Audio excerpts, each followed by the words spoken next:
Hey everybody, you got the Wingman here. Let's jump right into it today. Summertime means camping season. You know what else it means? It means that there are a lot of people that have been waiting for right now to sell their RV. Yep, they know that everybody seems to want to go camping, and this is the peak time to try and find a strong buyer for the unit that they're trying to sell. So here's the deal. There's no doubt that the buyers are still out there, lots of them. But how do you, a solo person, an individual, find the best buyer, the right buyer, who is legit? I mean, someone who is willing to pay you a fair price for your RV. What's the best way to do that? As you know, I think that the answer for many sellers is PPL Motorhomes. At the end of the day, I think that they are able to sell your RV in the least amount of time for the most amount of money with the least amount of hassle. And the thing about buying or selling at PPL is they're very transparent in their arrangement with sellers, buyers too. They only get paid when they sell your RV for the price that you agree to, your price.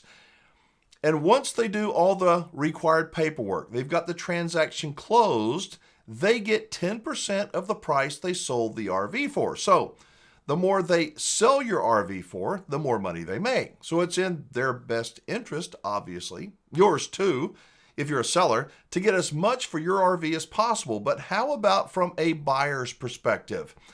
A buyer wants to pay as little as possible, right? So how's that work? Well, that's one of the things that PPL Scott Stonehill and I recently visited about. You had mentioned in the past about if I'm a seller and I want to work with PPL and consign it, but I have purchased an extended service, ESP, I call them, the protection plan, and there's still time remaining on it. You're telling me don't cancel that yet, even though I will eventually get. Why should I not go ahead and cancel it and put the money in my pocket? Well, I want you to cancel it when we sell your unit. The reason I don't want you to cancel it before that point is because on every unit that we sell, even your unit, we're going to do an inspection and we're going to check 20 items. And we give you that list and we give the buyer that list and say these items will be working the day you pick this unit up. So when we go through that checklist, if any one of those items doesn't work for whatever reason, let's say you brought it on April 30th and we sold it on May the 30th, a month later. It was working the day you brought it in. For whatever reason, now this particular part, whatever it is, the water heater doesn't light. Mm-hmm. And so now we have to fix that. It's covered under your extended service contract. So we can then do the repairs under your extended service contract, get the extended service contract to pay for the repair and not make you come out of pocket for any money other than whatever your deductible might be on that extended service contract. Then once we get that unit sold to the buyer and we get it transferred over, you can go ahead and do your cancellation.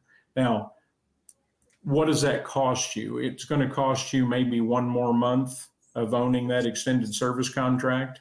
So whatever that cost is for that extra month, but it's probably worth the risk to keep it rather than, hey, now we got to replace the whole water heater. You're going to have to come out of pocket $1,000 rather than you coming out of pocket $100 for your deductible or whatever the deductible happens to be. Because I've already paid for my extended service plan. I mean, that's already paid for. And what's another month, even two, to find out if there's something else wrong? Because I'm tired of if I'm selling, I'm tired of putting money into that RV. I might as well get the extended service plan to pay for the repair if it falls under that umbrella.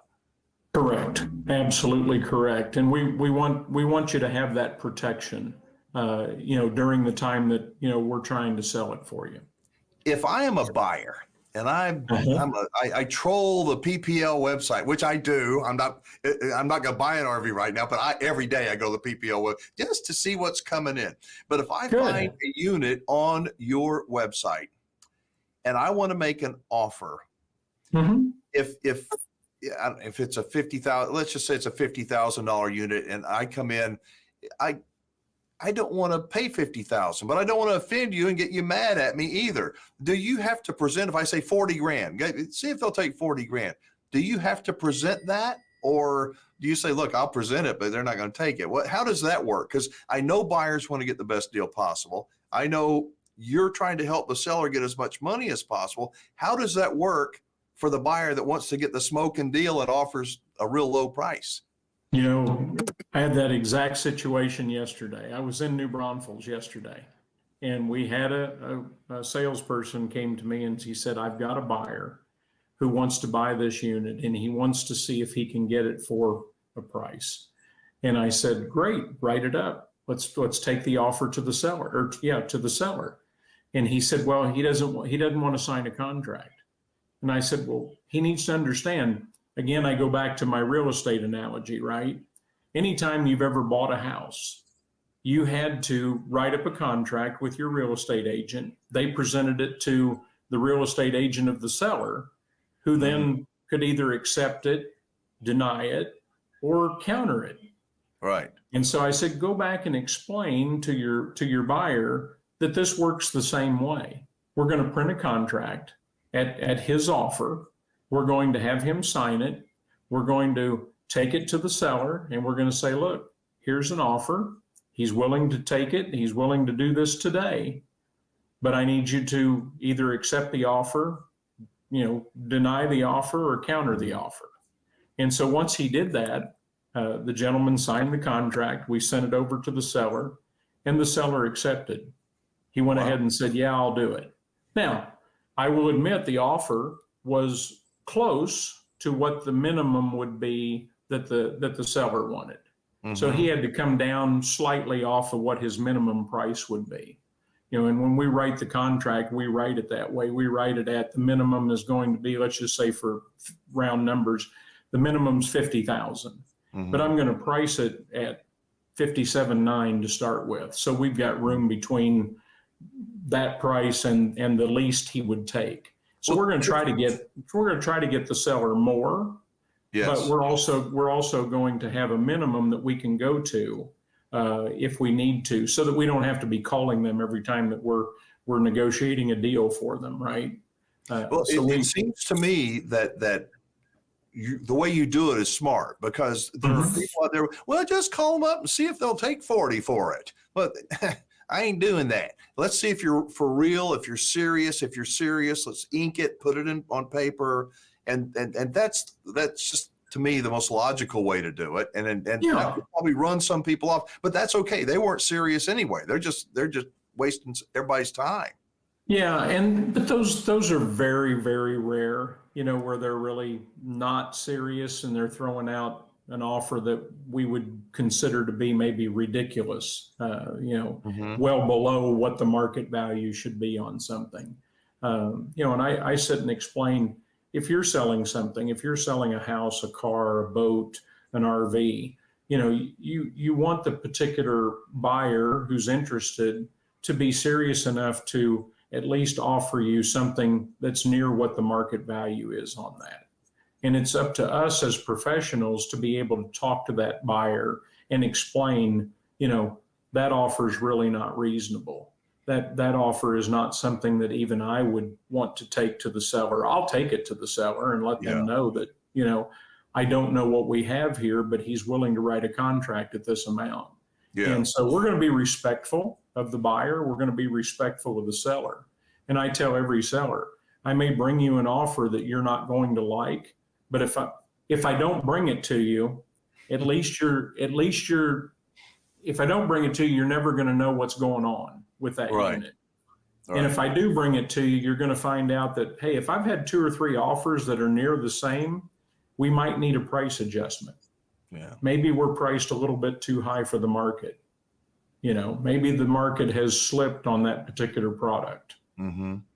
Is there anything that's selling or not selling? Anything like, the little single axle bumper pulls aren't going very fast, or they're going like their travel trailers are. I'll take all the travel trailers I can get my hands on right now. Really?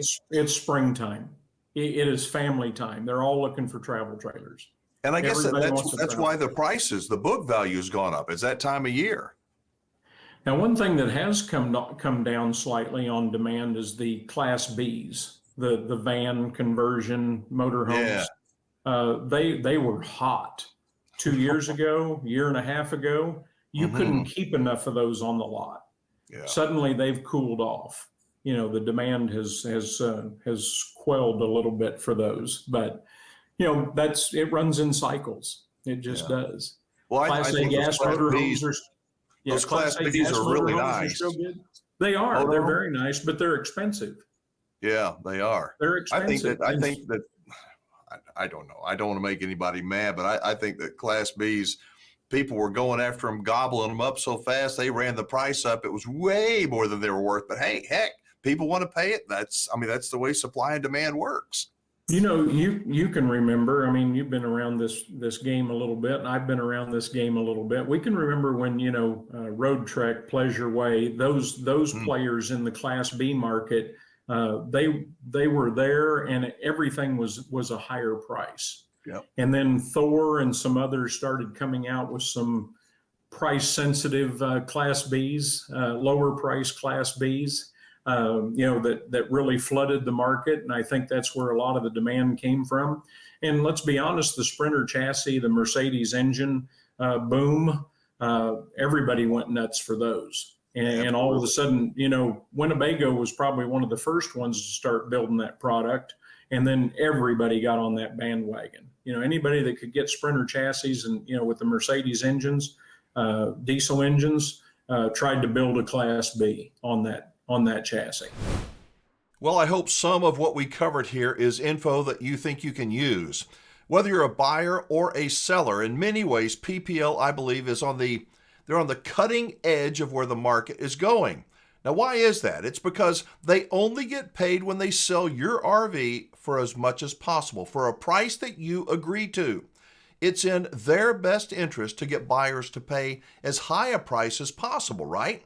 Well, one area I think PPL is really, really great is finding that sweet spot, the price that is the most for the seller, but the least for the buyer. And they want to consummate a deal. They do, in a reasonable amount of time. That's what I mean by finding that sweet spot. I always encourage sellers. It's in their best interest to try and not be emotional about selling their RV. That emotion, that pride, if you will, can be a real deal killer. The amount a seller may owe on their RV, does not matter to an RV buyer. That's on the seller. If you owe $10,000 more than your RV is actually worth, do you really think somebody's going to come in and get you out of the financial pit that you're in? Being objective here, being realistic, being honest with yourself, and listening to people who are in the middle of hundreds of transactions like PPL is, I think it's the best possible approach to selling your RV.